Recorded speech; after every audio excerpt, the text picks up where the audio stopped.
Hello class, hope you all are well. अच्छे होंगे आप सब। अगेन भाई वीडियोस के साथ रेगुलर रहिए। कोई दिक्कत है किसी तरीके से मुझे कांटेक्ट कीजिए। किसी भी तरीके की कोई दिक्कत है, समझ नहीं आ रहा, ठीक है। आपके जो भी टीचर्स हैं, जो भी आपके सब्जेक्ट ले रहे हैं, पर्टिकुलर टीचर्स, उनसे बात कीजिए। पढ़िए, टाइम वेस्ट मत कीजिए। Be regular with the lectures, be regular with the videos. Don't waste your time in study hard. अच्छा भाई, नेक्स्ट क्लास 11 फिर इसके टॉपिक से स्टार्ट करते हैं। Next topic is the motion in a plane. Next topic is nothing but the motion in a plane and the first topic related to this is motion with uniform velocity in plane. Plane का मतलब क्या है भाई? जैसे मेरे पास एक system of coordinate है, मेरे पास एक एक्स एक्सिस और एक वाई एक्सिस है। यही समझते हो ना आप जनरली सिस्टम ऑफ कोऑर्डिनेट से, कि आपके पास दो एक्सिस है, एक एक्स एक्सिस और एक वाई एक्सिस, और एक जो हमारा पार्टिकल है वो इस एक्सिस में मूव कर रहा है, ठीक है। इस बात को एक अच्छी तरीके से, एक मॉडिफाइड ढंग से आप किस तरीके से बोलोगे कि एक पार्टिकल है जिसके पास एक्स कंपोनेंट की भी कुछ वैल्यू है और वाई कंपोनेंट की भी कुछ वैल्यू है। कैसे? मान लो ये मेरे पास ग्राफ है, मेरा पार्टिकल यहाँ मूव कर रहा है, एक्स की भी कुछ वैल्यू होगी, वाई की भी कुछ वैल्यू होगी। हमारे पास एक्स की भी कुछ वैल्यू होगी और वाई की भी कुछ वैल्यू होगी।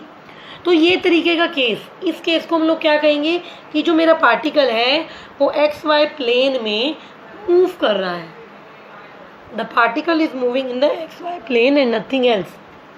मेरे पास एक पार्टिकल है जो एक्स वाई प्लेन में मूव कर रहा है, इससे ज़्यादा कुछ भी नहीं, ठीक है। तो अब हम यही वाला केस सबसे पहले देखते हैं। Consider an object moving in X Y plane with velocity v। एक ऑब्जेक्ट है जो एक्स वाई प्लेन में मूव कर रहा है v वेलोसिटी के साथ। Consider an object moving in X Y plane with velocity v। Let object at point A and point b at time t1 and t2। कि object चलता चलता चलता चलता यहाँ पर पहुँच गया पॉइंट ए पर, और पॉइंट बी पर पहुँच गया। किस किस टाइम पर? टाइम t1 पर और टाइम t2 पर। इसका मतलब क्या है कि जो ऑब्जेक्ट है t1 टाइम तक वो पॉइंट ए पर पहुंच चुका है, और थोड़ा और टाइम कवर होने के बाद टाइम t2 पर वो पॉइंट बी पर पहुंच चुका है। This is the concept related to the thing. अब आप इसको, इस चीज़ को ग्राफ में कैसे प्लॉट करेंगे कि मेरे पास एक ऑब्जेक्ट है, पहले पॉइंट ए पर है, और पॉइंट ए का जो एक्स कोऑर्डिनेट है वो x1 है और वाई कोऑर्डिनेट y1 है। अगेन जब मेरा ऑब्जेक्ट पॉइंट बी पर है तो उसका एक्स कोऑर्डिनेट x2 है और वाई कोऑर्डिनेट उसका y2 है, ठीक है। ग्राफ अगेन जो हर बार शुरू से हम करते आए हैं कि हमारी एक्स एक्सिस डिस्प्लेसमेंट एक्सिस है और हमारी y2 एक्सिस y डायरेक्शन में कितना डिस्प्लेसमेंट हुआ है उसे शो कर रही है। हमारी एक्स एक्सिस क्या है कि एक्स डायरेक्शन में कितना डिस्प्लेसमेंट हुआ है उसको शो कर रही है। एक्स कंपोनेंट कितना है किसी क्वांटिटी का, किसी ऑब्जेक्ट का, किसी पॉइंट पर, उसको शो कर रही है।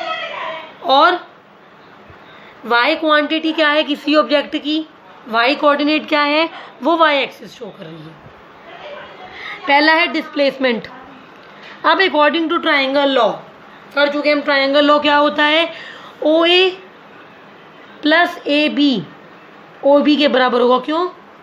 ये कुछ इस तरीके से OA प्लस AB OB के बराबर होगा ट्रायंगल लॉ के अकॉर्डिंग। ये OB है, ठीक है। तो AB किसके बराबर हो जाएगा? OB माइनस OA के। AB हो जाएगा OB माइनस OA के बराबर। फिगर से नजर आ रहा है कि हमारा OB कितना है R2 और OA कितना है हमारा R1। सही बात है, OB हमारा R2 है और OA हमारा R1 है। तो AB की वैल्यू क्या बन गई?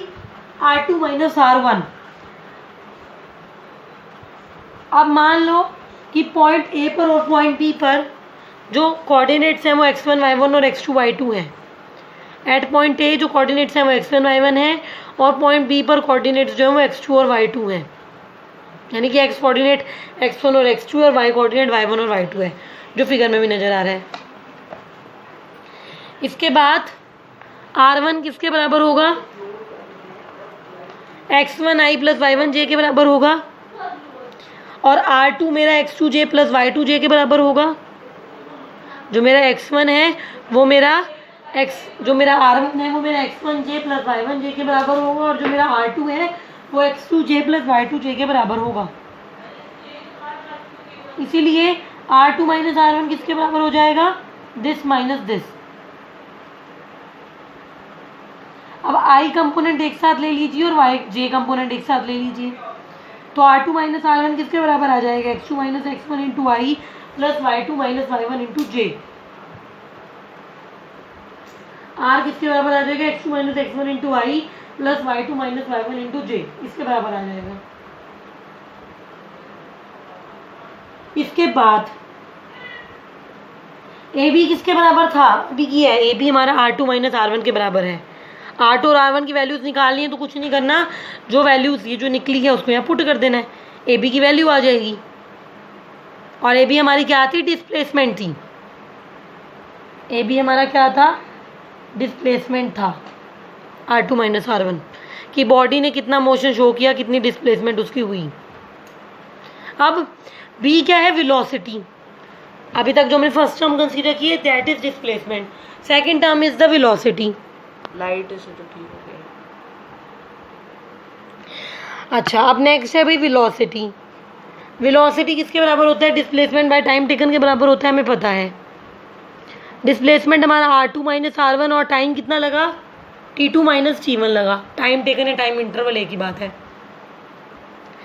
अब जो नेक्स्ट थिंग है, जो थर्ड कॉन्सेप्ट है, तीसरी जो चीज़ है वो है equation of motion of object, कि जो ऑब्जेक्ट है उसका इक्वेशन ऑफ मोशन आप कैसे निकालोगे।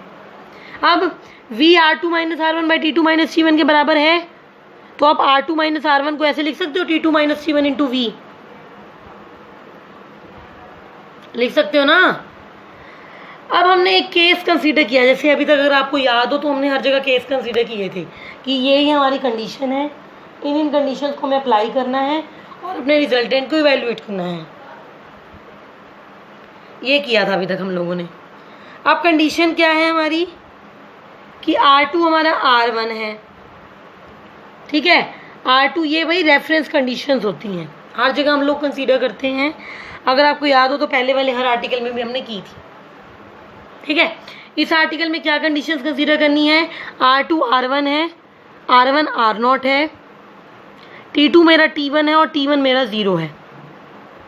आई एम रिपीटिंग, r2 मेरा r1 है, r1 मेरा r0 है, t2 मेरा t1 है और t1 की वैल्यू मेरी 0 है। अब अगला स्टेप क्या होगा, सोचो भाई, अगला स्टेप क्या होगा। हर जगह क्या करते थे, सेम हमेशा की तरह, हाँ जी, जो भी आपकी कंडीशंस है उसको आप इस इक्वेशन में पुट कर दोगे। जो कंडीशंस आई हैं उसके ऊपर वाली इक्वेशन में पुट करते थे, अभी भी हम लोग यही करेंगे।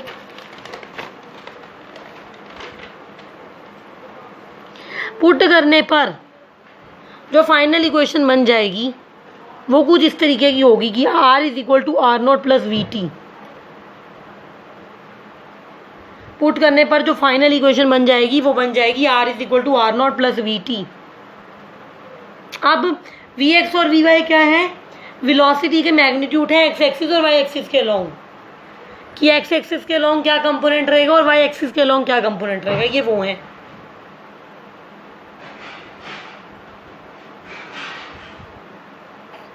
अब v को आप क्या लिख सकते हो, V x I cap plus we Y J cap लिख सकते हो।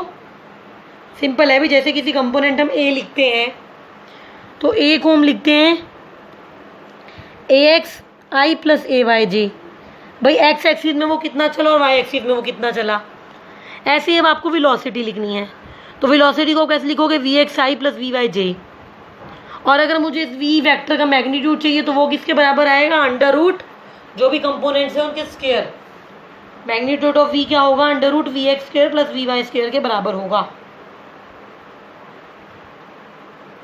अब जैसे कि v x i plus we Y j के बराबर होता है, ऐसे ही आर नॉट और r x naught i plus y naught j के बराबर होंगे।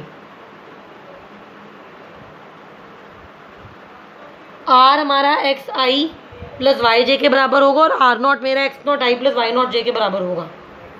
ठीक है, मैं समझती हूँ भाई अब जो थोड़ी यूनिट आ रही है वो थोड़ी सी लर्निंग वाली है भाई, आपको स्टेप्स याद रखने पड़ेंगे कि अब ये करना है, ये करना, और ये ज़रूरी भी है। डायरेक्ट जब आपके एग्जाम में एक आर्टिकल 10 नंबर का आता है तो ये चीज़ें आनी चाहिए। मुश्किल नहीं है, एक दो स्टेप भूल जाओगे, कोई गलत नहीं करेगा। पर अच्छा है कि आप लाइन वाइज चलो ना कि अब ये लेना है, अब ये लेना है, अब ये लेना है। जब ये पता है कि प्रूफ क्या करना है तो हो जाएगा।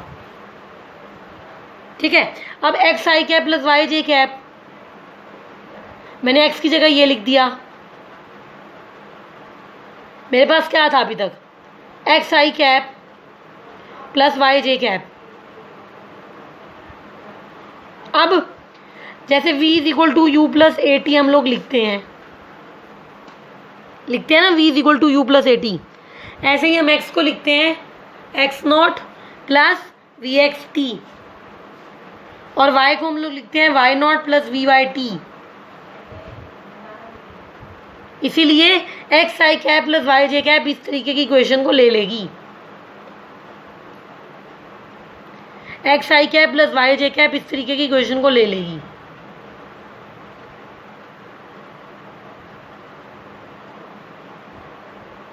ठीक है, किया भी कुछ नहीं है। जो v की वेक्टर की वैल्यू है, जो r वेक्टर की वैल्यू है, जो r नॉट वेक्टर की वैल्यू, तीन इक्वेशन है, v वेक्टर की वैल्यू, r वेक्टर की वैल्यू और r नॉट वेक्टर की वैल्यू।